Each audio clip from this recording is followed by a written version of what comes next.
आज के दिन 3-4 ऐसी इंपॉर्टेंट इवेंट्स हैं, सारों के ऊपर बात करेंगे, लेकिन सबसे पहले जो पाकिस्तान की सिचुएशन बनती है उसके ऊपर एक हमें नज़र डाल लेनी चाहिए।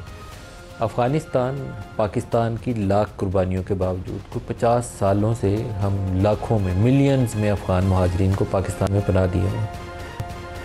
अफ़गानिस्तान में पहले जहाद अफ़गानिस्तान जो कुछ हुआ उसके अंदर पूरी दुनिया की ताकतें आई, पाकिस्तानी सरज़मीन इस्तेमाल हुई, सोवियत यूनियन के ख़िलाफ़ जो जहाद अफ़गानिस्तान लड़ा गया और पाकिस्तान की उसमें भी बेपनाह कुर्बानियाँ, बेपनाह कुर्बानियों के साथ साथ पूरी सोसाइटी पाकिस्तान की रेडिकलाइज हुई। पाकिस्तान में क्लाशनकोफ आई, ड्रग्स आई, उसमें हमारी अपनी बेवकूफ़ियाँ और नाक़िस पॉलिसियों का भी दखल है। जनरल ज़िया के दौर में जिस तरीके से हमने उन तमाम लोगों को पाकिस्तानी सोसाइटी में पेनिट्रेट करने दिया, नहीं करने देना चाहिए था। लेकिन इससे कतई नज़र कि हमने क्या बेवकूफ़ियाँ की, अफ़गानिस्तान के लिए पाकिस्तान की कंट्रीब्यूशन जो थी वो रिमार्केबल थी, उनको सोवियत यूनियन के कब्ज़े से छुड़वाने के लिए। उसके बाद जैसे जैसे आप आगे बढ़ें, हर दौर के अंदर हमने अफ़गानों की मदद करने की भरपूर कोशिश की और पाकिस्तानी सरज़मीन उसके लिए इस्तेमाल हुई, पाकिस्तानी वसाइल इस्तेमाल हुए। लेकिन उसी अफ़गानिस्तान ने पाकिस्तानी सरज़मीन के ऊपर हमला कर दिया, जिसमें पाकिस्तानी कौम के 23 जवान शहीद हुए, कई ज़ख्मी भी हैं काफ़ी तादाद में, उनमें से 12 की अभी से थोड़ी देर पहले नमाज जनाजा भी पिंडी में हुई। अब ये वाक़या ऐसा है कि इसके ऊपर अगर कोई कहे कि आंखें बंद करके ये नारा मारा जाए कि अफ़गानिस्तान के मुतल्लिक़ अपनी पॉलिसी के ऊपर नज़रसानी करनी चाहिए, अफ़गानिस्तान हमारे भाई लोग हैं सारे, उनके साथ मामलात अच्छे से आगे बढ़ाने चाहिए, तो उन लोगों को भी अपनी सोच के ऊपर नज़रसानी करनी चाहिए। तारीख़ में पिछले आप 70-80 साल की तारीख़ उठा लें, किसी दौर में भी पाकिस्तान और अफ़गानिस्तान के ताल्लुकात में वो गर्मजोशी पैदा ही नहीं हुई। वो इंडिया के साथ जफ्फी डालने पे तैयार बैठे होते थे, पाकिस्तान के साथ नहीं करते थे। पाकिस्तान को अफ़गानिस्तान के अंदरूनी मामलात में हमारा कोई सरोकार नहीं होना चाहिए। हर वो मामला जिसके अंदर हम गए कि तालिबान का टेक ओवर हो जाए, तालिबान का कब्ज़ा हो जाए, जनरल फैज़ पहुंच गए सेरीना काबुल के अंदर के काबुल फ़तह हो गया और तालिबान ने कब्ज़ा कर लिया, तो ये बेवकूफ़ियाँ हमने की हैं जो नहीं करनी चाहिए थी। लेकिन हमने जो कुछ उनके लिए किया, किसी एक मौके के ऊपर भी उन्होंने उस चीज़ का एहसास नहीं किया। ईस्टर्न बॉर्डर की तरफ चले जाएं तो आपको इंडिया की जानिब से रोज़ाना धमकी अमेज़ बयानात उनके प्राइम मिनिस्टर से लेकर उनके डिफेंस और इंटीरियर मिनिस्टर के रोज़ाना सुनने को मिलते हैं, और किसी भी वक्त वो आप ये ख़तरे से आंखें नहीं, अपनी पलकें नहीं झपका सकते इधर से उधर, किसी वक्त भी वो हमला करने के लिए तैयार है और मादा बैठा हुआ है। उसकी इंटरनल पॉलिटिक्स जो है, मोदी जितना कमज़ोर होता जाएगा वो पाकिस्तान के ऊपर हमला करके अपने आप को बेल आउट करवाने की कोशिश करेगा। तो आपका ईस्टर्न बॉर्डर भी वल्नरेबल है, आपका वेस्टर्न बॉर्डर भी वल्नरेबल है। घर के अंदर आप आ जाएँ तो घर के अंदर तहरीक लब्बैक पाकिस्तान, वो 2 साल से एक फ़लस्तीन के अंदर सिचुएशन है, लेकिन अभी वो प्रोटेस्ट करके बाहर आए। प्रोटेस्ट बहुत सी दुनिया की जमातें करती हैं, पूरी दुनिया में वेस्ट सारे में बेपनाह एहतजाज हुए।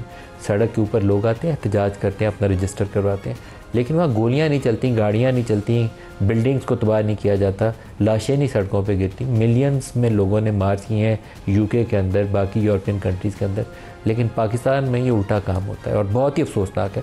वो एक TLP का कारकुन भी मारा जाए, उसको किसी को गोली लगे तो वो भी हमारी औलाद है, हमारा बेटा इसी कौम की है। और पुलिस वाला वो जो SHO है जिसको पता नहीं कितनी गोलियां मारी गई, शहीद हुआ है, 3 या 4 पुलिस वाले हैं उसके अंदर जिनकी शहादत हुई है, और कुछ 40 के करीब वो ज़ख्मी हैं, 17 उनको गोलियां लगी और बाकी लातादाद वर्कर्स TLP के भी होंगे। तो दिस इज़ वेरी अनफॉर्चुनेट।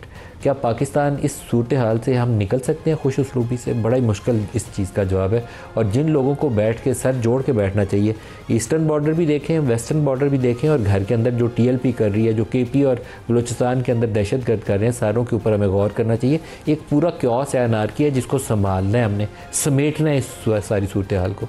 इसी सिचुएशन में पाकिस्तान तहरीक इंसाफ ने, इमरान खान ने कह लें, एक ऐसा स्टेप लिया है जो सूरत हाल के अंदर एक पॉलिटिकल डायमेंशन भी ऐड कर देता है। उन्होंने KP के chief minister Ali mean Gandapur को हटा दिया और आज उनके नए चीफ मिनिस्टर जो हैं वो मुंतखब भी हो गए, सोहेल अफरीदी। सोहेल अफरीदी का इंतखाब 90 वोटों से PTI ने कर लिया और बड़ी वाज़े उनकी अक्सरियत है, अगर उनके बंदे लोटे ना बना दिए जाएँ तो वो 90 के 90 वोटों ने मुंतखब कर लिया। अब उससे बड़ा यहाँ कंट्रोवर्सी पैदा हो गई है कि 90 वोटों से चीफ मिनिस्टर मुंतखब कर लिए, जो आउटगोइंग चीफ मिनिस्टर है उसका अभी तक इस्तीफ़ा गवर्नर ने कबूल नहीं किया। अब एक तो तरीका ये है कि सारे कहें इन गुड फेथ कि ठीक है अली मीन का इस्तीफ़ा आ गया हुआ है, वो कबूल ही समझा जाए और नया वज़ीर आला मुंतखब समझा जाए। लेकिन दूसरी सूरत हाल ये भी है कि वो कहें सारे जिन्हें, जो अपोजिशन जमातों का मौक़िफ़ है, कि ये तो गैर आइनी तरीक़ाकार था जो आज हाउस के अंदर KP असम्बली में जो कुछ हुआ, तो हम इसको कोर्ट के अंदर जाके, क्योंकि कोर्ट में एक तो फ़रीक चला गया कि हल्फ नहीं उठवाने दे रहे, तो दूसरा फ़रीक भी चले जाए कि ये इंतखाब ही गैर आइनी है और गैर कानूनी है, इसको कालेअदम करार दे दें। दूसरा फ़रीक अभी गया नहीं है, लेकिन वो भी चले जाएँ तो एक नई फसाद वाली कैफियत पैदा होगी केपी के अंदर। एक तरफ सिटिंग चीफ मिनिस्टर जो या आउटगोइंग चीफ मिनिस्टर कह लें अली मीन गंडापुर, अब अदालत फैसला करेगी कि वो सिटिंग है या वो जा चुके हैं, और एक जो नौमुंतखब हैं या वो मुतनाज़ा इलेक्शन है उसके ऊपर भी कल अदालत ने, पेशावर हाई कोर्ट ने उसके ऊपर भी जजमेंट देनी है। तो हमने इतनी अफरा तफरी घर के अंदर पैदा कर ली है कि रास्ता ही नहीं सुझाई देगा कि आगे रास्ता कौन सा है। इसके ऊपर इस कौम के बड़ों को सर जोड़ के बैठना चाहिए।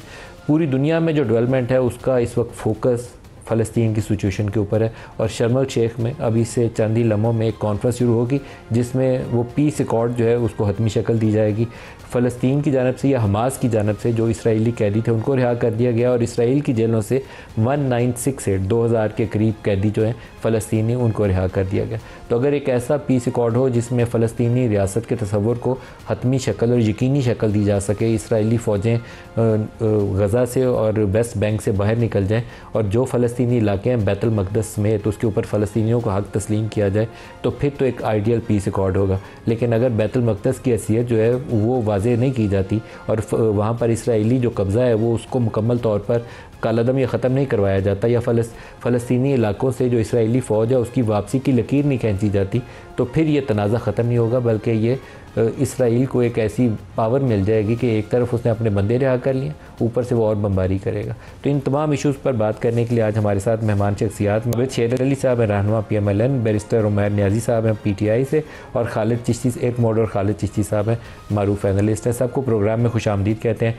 खालिद चिश्ती साहब, जो मैंने बॉर्डर की सिचुएशन बताई पहले, उसके ऊपर आपसे कमेंट चाहूँगा कि आप उसके ऊपर राय दे दें। इस वक्त जो कुछ अफगानिस्तान बॉर्डर पे हुआ, ईस्टर्न बॉर्डर आपका पहले एक्सट्रीमली वल्नरेबल, और वेस्टर्न बॉर्डर के ऊपर भी बड़ी इस वक्त सूरत हाल बहुत ख़राब है। तो हम कैसे डिफेंड करेंगे? Two borders, two front war आपके सामने आ गई, और इंटरनली जो TLP की सिचुएशन है, जो KP और बलूचिस्तान की सिचुएशन है, there are so many challenges. आप कैसे इससे नबूर्द आजमाओगे? मलिक साहब, बहुत शुक्रिया, आपने इनवाइट किया। बिल्कुल आपने जो सही हाईलाइट किया और फोकस भी बिल्कुल ठीक किया है कि ये जाहिर है हमारी चॉइस नहीं है टू प्रॉन्ग या टू फ्रंट पर लड़ना। ये डेफिनेटली हिंदुस्तान की ना सिर्फ चॉइस है बल्कि ख्वाहिश है और डेस्परेशन है कि किसी तरह हमें वेस्टर्न साइड पर भी इंगेज करे। बदकिस्मती से जो डाटा आपने या ट्रैक रिकॉर्ड दिया है तालिबान का, वो भी ठीक है, वो भी नज़र में रखना पड़ेगा। जो आपने कत्लो गारत हुआ, जो दहशतगर्दी उन्होंने मचाई हुई है, वो भी जस्टिफाइड बिल्कुल नहीं की जा सकती। लेकिन ये भी मैं as a student of strategy ये कहूँगा, मैं कंडेम भी करूँगा। ज़ाहिर है हमारे पास इन शोहदा का कर्ज है जो शहीद हुए, उन फैमिलीज़ का कर्ज है जिनके रोज़ाना की बुनियाद पर आपने देखा है कि जनाजे उठाए जा रहे हैं। हम उनको सलाम पेश करते हैं, जो शोहदा को भी और उनकी फैमिलीज़ को भी, वो हम पर कर्ज है। लेकिन फिर मैं जब दूसरी तरफ देखता हूँ कि ये जो डायमेंशन नई खुली है वेस्टर्न बॉर्डर की, हम इंडिया स्पेसिफिक तैयार करते हैं और उसका मई में हमने हिसाब दे दिया है अल्हम्दुलिल्लाह कौम को, और सुरखरू हुए हैं। अब ये जो हिंदुस्तान की फ्रस्ट्रेशन थी वही नज़र आ रही है मुझे कि ये वही मुत्तकी साहब हैं जो 9 साल की उम्र में पाकिस्तान हिजरत करके तशरीफ़ ले आए थे, और फिर जब जवान हुए तो 1996 से 2001 तक जो तालिबान की पहली हुकूमत की, जवान होकर वहाँ पे कल्चरल और इंफॉर्मेशन मिनिस्टर बनने के लिए यहाँ से वापस हिजरत कर गए। तो पाकिस्तान को तो उनका दूसरा घर था या पहला घर था जिन्होंने उनको जवान किया। अब आप उनका ही टिल्ट देखें कि वो फिर 2001 से अभी तक टेररिस्ट लिस्ट पर भी हैं यूनाइटेड नेशंस की। स्पेशल वेवर लेकर वो हिंदुस्तान जाते हैं, फिर हिंदू कुश पहाड़ों से लेकर और उनकी दोस्ती वो कहते हैं हम रिवाइव करना चाहते हैं। फिर हिंदुस्तान इतनी एक्सेप्शंस देता है आपके सामने और कहता है कि जी हम दोस्ती भी रिवाइव करेंगे, हम कॉमन एनिमी को भी निपटना चाहते हैं हम इकट्ठे होकर। तो कॉमन एनिमी कौन है? किसी स्कूल के बच्चे को भी पता है कि वो किसकी तरफ रेफर कर रहे हैं, और जो एक्टिविटीज़ रोज़ाना टेररिज्म की हो रही हैं वो हमारे सामने है। एक तरफ मैं पूरी तरह कंडेम करूंगा, सपोर्ट करूंगा, और जो हमने कॉस्ट इम्पोज की है पिछले 2 दिनों में, कल और परसों, वो पाकिस्तान की आर्म फोर्सेस ने जो की है बिल्कुल जस्टिफाइड है। बिकॉज हमने एक मैसेज भेजना था कि हम अनचेक नहीं देंगे, हम कर्ज उतारेंगे अपने शोहदा का, उनकी फैमिलीज का, नंबर 1। लेकिन at the end of the day अगर मैं फिर जब मैं ज़रा कूल माइंडेड होकर सोचता हूँ तो मैं कहता हूँ ये किसकी खुशी है? इसके अंदर खुशी टेम्परेरी तौर पर हमारी है कि हमने एक न्यूट्रलाइज किया है टारगेट को, एक मैसेज किया है। लेकिन लॉन्ग टर्म सेलिब्रेशन मुझे बॉर्डर पार नजर आती है। वो कहेंगे कि जो हम नहीं कर सकते थे वो हमने 2-4 बिलियन का फंड रेज किया है। तो ये यही लोग थे, ये कहते थे, इन्हीं के मिनिस्टर कहते थे कि ये 2016 के निकाल लें। वो कहते थे कि ये पाकिस्तान के साथ जितनी मर्जी तालिबान दोस्ती कर लें, पैसे हमारे पास ही हैं उनको देने के लिए। तो आप कनेक्ट कर लें सारी बातों को। और आज की बात नहीं है, अशरफ गनी के ज़माने में, करज़ई के ज़माने में हिंदुस्तान ने इतनी फंडिंग की थी मैसिव, वो बहुत सारे प्रोजेक्ट शुरू किए थे, हाईवे शुरू किए थे, हॉस्पिटल शुरू किए थे, एजुकेशन सेंटर किए थे, उनके डैम बनाना शुरू कर दिए थे। वो किस लिए था? सिर्फ इसलिए कि ऐसा एक रिलेशनशिप पैदा किया जाए जिसके अंदर कंफर्ट जोन अफगान लोगों का और तालिबान का उनकी तरफ टिल्ट हो जाए। और वही आपने देखा है, कंटिन्यूएशन कर रहे हैं। आखिरी बात इस पर मैं ये कहूँगा कि ये क्योंकि अनफॉर्चुनेटली कैश स्टार्व्ड मुल्क होता है, जिसके पास कैश नहीं होता, वो फंडिंग ही से चलता है। तो वो पहले हिंदुस्तान गए हैं, जाहिर है उसके दो मकसद हो सकते हैं। एक ये कि हिंदुस्तान से मैक्सिमम एक अच्छा पैकेज लिया जाए, और फिर पाकिस्तान को अंडर प्रेशर किया जाए कि जनाब हमें तो वहाँ से ये मिल रहा है। और ये आज की हिस्ट्री नहीं है, बदकिस्मती इससे 4 दहाइयों से मैं यही देख रहा हूँ। मैं ज़ाती तौर पर 40 साल से ये तकरीबन देख रहा हूँ, जब से मैंने एयरफोर्स में होश संभाला था। तो जो मेरी पहली ड्यूटी लगी थी वो पेशावर का फाइटर स्क्वाड्रन था, जब मेरी पोस्टिंग हुई थी। ये वो वक्त है जब सोवियत यूनियन ने कब्जा किया हुआ था अफगानिस्तान पर। यही मुजाहिदीन और यही महाजरीन पाकिस्तान की सरजमीन पर कैंपों में रहते थे, और हमारी प्राइमरी ड्यूटी होती थी कि इनको प्रोटेक्शन, एयर प्रोटेक्शन देना।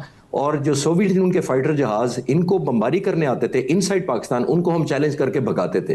तो हमारी तो ये खिदमात हैं इन दोस्तों और भाइयों के लिए। लेकिन अनफॉर्चुनेटली आपने देखा है कि जो रिस्पॉन्स हमें मिलता है वो बिल्कुल ऑपोजिट मिलता है।